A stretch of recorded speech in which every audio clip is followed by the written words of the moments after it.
Muy buenas tardes, muy buenos días, muy buenas noches, hasta donde nos ven todos nuestros internautas de Proceso Digital y Departamento 19. Les saluda la periodista Isis Rubio y hoy en nuestra sala de redacción nos acompaña el abogado Félix Ávila.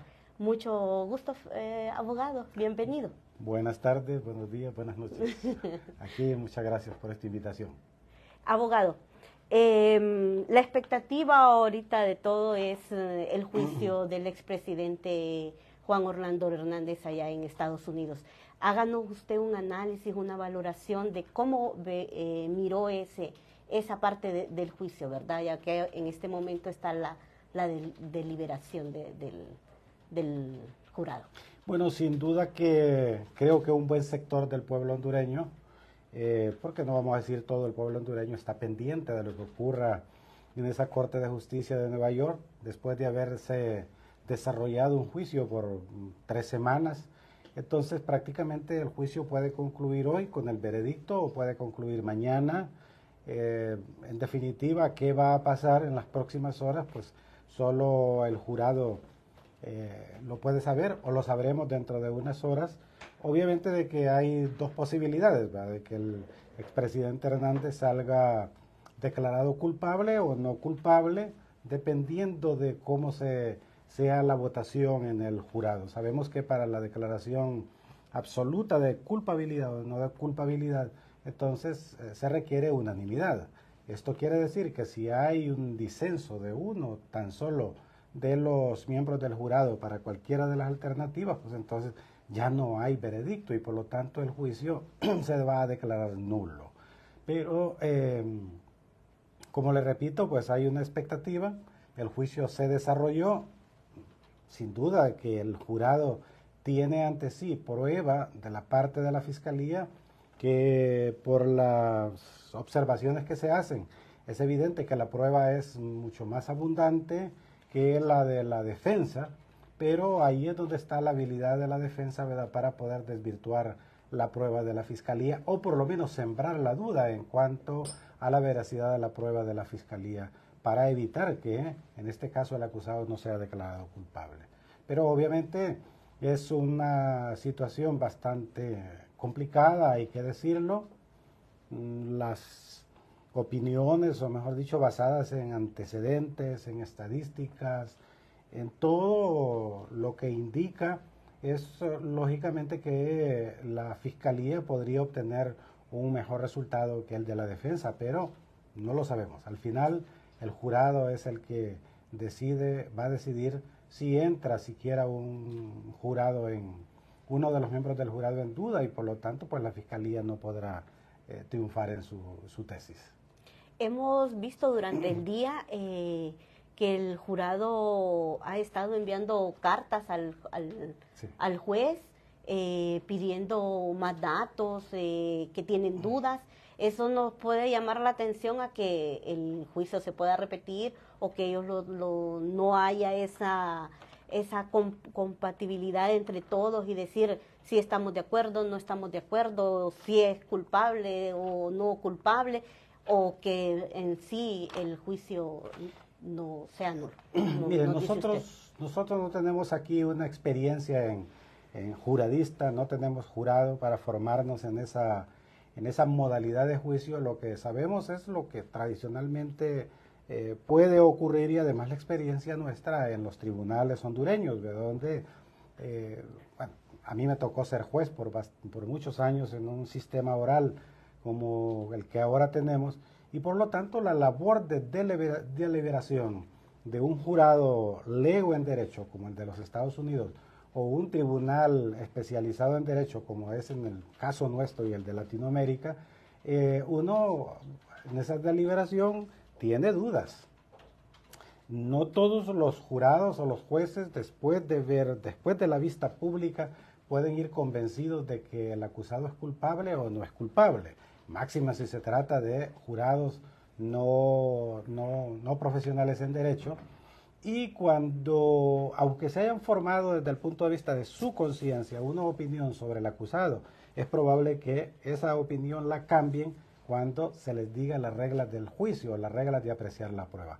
Entonces, eso que hemos estado viendo, de que los jurados piden algunos documentos específicos, es porque ahí en eso tienen alguna duda. Que disiparán esa duda o la reafirmarán, esa es una cosa que lo vamos a saber, ¿verdad? Pero eso significa que el jurado está trabajando y está haciendo su labor.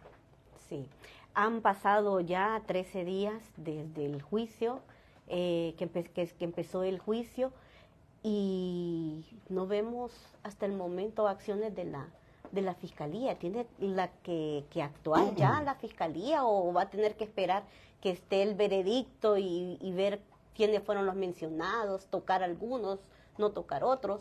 ¿Cómo ve esa situación? Es que esta es otra situación, ¿verdad? Acordémonos que en los Estados Unidos, en esos testimonios de los testigos que han declarado a favor de la fiscalía, han hecho menciones, narcotraficantes, que han dicho que colaboraron con dinero, que dieron dinero, que sobornaron funcionarios. Obviamente esa se la llama noticia crímenes, o sea, noticia de la comisión de un supuesto delito. Eso da lugar a que el Ministerio Público, como órgano de investigación criminal establecido por la Constitución, debe iniciar una investigación. Probablemente la está iniciando, pero no hay que pensar que inmediatamente porque haya aparecido una mención de alguien contra alguien ahí, y porque si hubiera, por ejemplo, un resultado de culpabilidad y por lo tanto esas declaraciones de esos testigos hay que darles credibilidad, eso no quiere decir que al día siguiente se van a liberar órdenes de arresto o que el Ministerio Público vaya a presentar requerimientos de inmediato. Debe analizar debidamente esos testimonios, contrastarlos, pero lo que sí es verdad es que el Ministerio Público en algún momento ya hemos visto que emitió dos comunicados. En uno de ellos comunicó que iban fiscales a observar el juicio con la finalidad no de observarlo como algo académico, sino que para obtener alguna información. Y luego después un segundo comunicado donde parece que ha dicho que va a desarrollar, abrir, mejor dicho, líneas de investigación. Entonces hay que tomarle la palabra al Ministerio Público sobre eso. Esta tarde nos acompaña el abogado Félix Ávila en nuestra sala de redacción, con quien estamos tratando diferentes temas.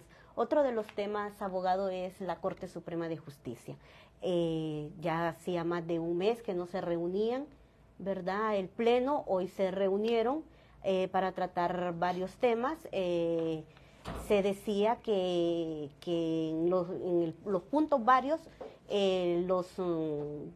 los magistrados del Partido Nacional iban a pedir a la presidenta de la Corte ver el tema de la rotación, principalmente en la sala constitucional. A esta altura de la tarde la reunión se suspendió y se quedó otra vez en stand-by ese tema.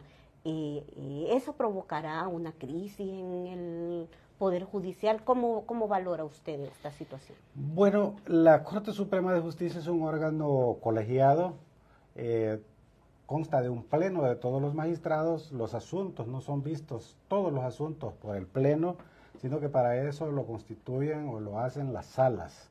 Y dentro de ellas está la sala de lo constitucional, que se considera de repente la sala más relevante. Podría ser, todas son importantes, pero por tratarse de la constitucional, donde van a llevarse asuntos de constitucionalidad de leyes, los amparos, todo aquello que tiene que ver con los derechos y libertades fundamentales.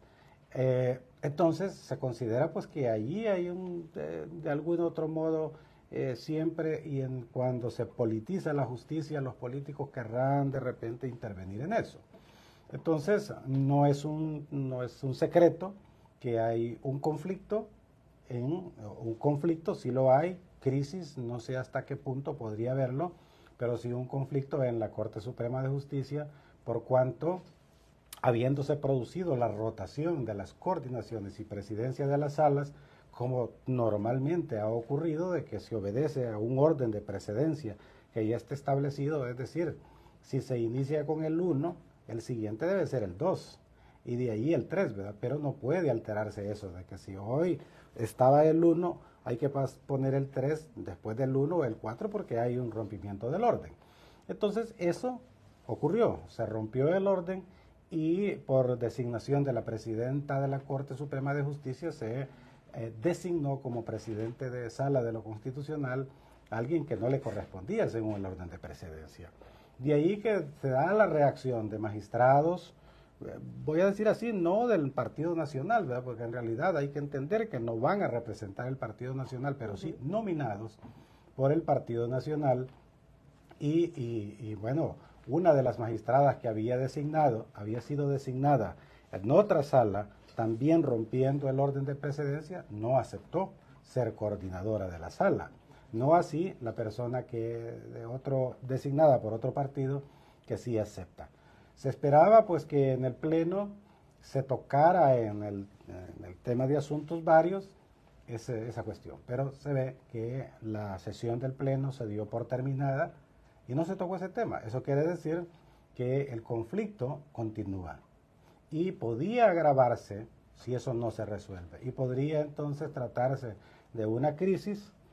Y lo peor es que si en algún momento en la sala de lo constitucional o otra sala estos magistrados que no están conformes deciden, por decir así, no integrar esa sala, lo que va a ocurrir es que, como ocurre en el Congreso de la República, que los suplentes van a ser colocados en lugar de los propietarios, hablo del Congreso, en la Corte se habla de magistrados integrantes que no son magistrados, porque no fueron electos por el Congreso de la República, pero en una modalidad, en un mecanismo para resolver el problema de la necesidad de encontrar sustitutos, podían entrar a sustituir a magistrados propietarios, estando aquí a eso, y entonces ahí sería un conflicto, estoy seguro, porque van a haber quejas que algunos asuntos, tal vez de importancia, van a ser resueltos por magistrados que son extraños a la Corte Suprema de Justicia.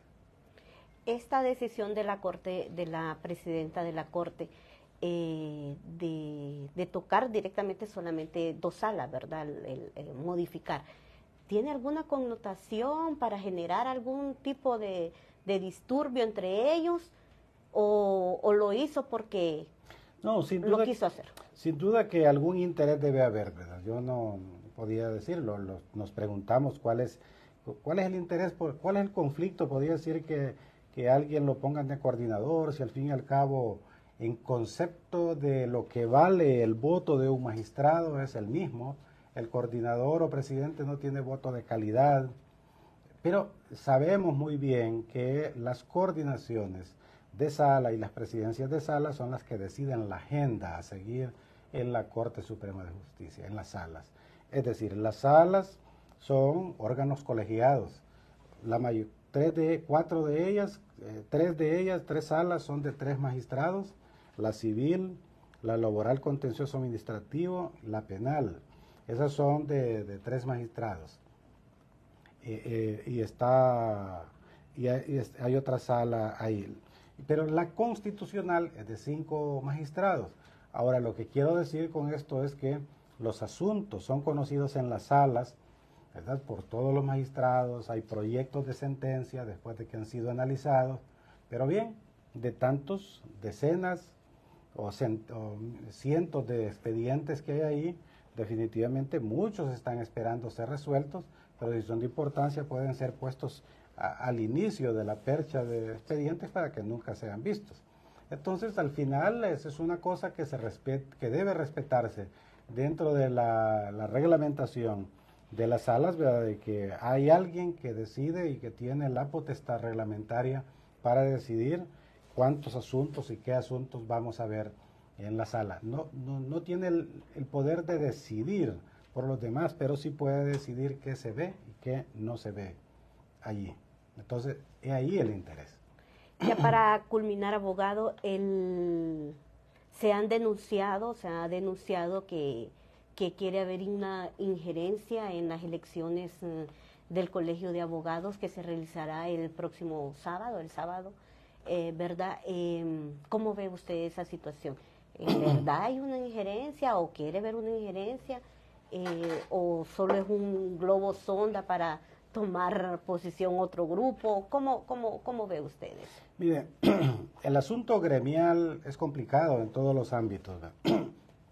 Han habido problemas en los gremios, colegios de profesionales, de maestros han sido divididos en el pasado Solo hay que acordarse que en los años 80 se habló de un colprosuma auténtico y otro colprosuma, para ponerle un ejemplo, ¿verdad? Ahí. El Colegio de Abogados es un colegio que diría yo no es beligerante como el Colegio Médico, porque voy a hablar aquí del Colegio Médico. El Colegio Médico es beligerante, ha tenido roles importantísimos como el que tuvo en los años 80 para lograr la aprobación del estatuto del médico empleado, que tiene a este gremio médico bien colocado desde el punto de vista profesional y social. El Colegio de Abogados no lo es, pero hay algo importante en el Colegio de Abogados, es que sirve de elector. ¿Para qué? Para elegir precisamente a la Corte Suprema de Justicia, porque el Colegio de Abogados integra la Junta Nominadora, integra la Junta Proponente para Fiscal General y otro tipo de decisiones. Es decir, es utilizado el Colegio de Abogados por el poder político de una manera legalizada, porque no es porque se mete el colegio o es invitado, sino porque la ley así lo establece. De ahí entonces el supremo interés en, de alguna u otra manera, que pueda ser manejado, ¿no? Pero además de eso, iba a decir que yo tengo más de 30 años ya de ser colegiado, y durante este tiempo he asistido a tantas elecciones, he visto pasar tantas elecciones. Seguramente en algunas no he participado siquiera por algún desinterés que uno tiene, pero lo que le quiero decir era que históricamente en el Colegio de Abogados habían dos frentes y era como dos partidos. El Frente Independiente, que se decía afín al Partido Nacional, y el Frente Independiente afín al Partido Liberal, y el Frente Patria y Justicia más afín al Partido Nacional. Y luego después apareció otro frente intermedio reivindicador con ideas intermedias entre esos dos frentes. Pero lo que quiero decir es que cuando el país era gobernado por estos dos partidos, por el bipartidismo, generalmente cuando en el poder estaba el Partido Liberal, quienes presidían el Colegio de Abogados era el Frente Independiente, porque era liberal. Y si los gobiernos eran de nacionalistas, generalmente era el Frente Patria y Justicia. Entonces, hoy día tenemos un tripartidismo. Hemos visto que las últimas elecciones, o esta última elección, las últimas dos, no han sido ni del Frente Independiente ni del Frente Patria, sino que una coalición entre unos frentes, el reivindicador y otro que ha aparecido por ahí. Pero la pregunta en sí es ¿qué interés podía haber? Claro que sí puede haber interés, ¿verdad? En que el Colegio de Abogados, como sea controlado por el poder público, por quien esté mandando, si es el Partido Nacional el que esté en el poder, o el Liberal, o el Partido Libre ahora. Es lamentable, bueno. Es lamentable porque el colegio pues es una organización gremial, debe velar por los intereses de los agremiados, y como en alguna ocasión he dicho, el colegio debe jugar un papel muy importante en los asuntos públicos de la nación. Es decir, en las cosas que se hacen en el Congreso, el Colegio de Abogados puede levantar su voz, pero no un presidente, ¿verdad? Tal vez ahí que saque comunicados y que aparezca, sino que de repente el colegio como tal, es decir, la organización. ¿Y cómo lograrlo? Pues hay una junta directiva. Y si esa junta directiva que es electa, y ya este sábado habrá una elección, entonces esa junta directiva se supone que va a representar a los, creo, hoy día más de 30,000 afiliados o miembros del Colegio de Abogados, ¿verdad?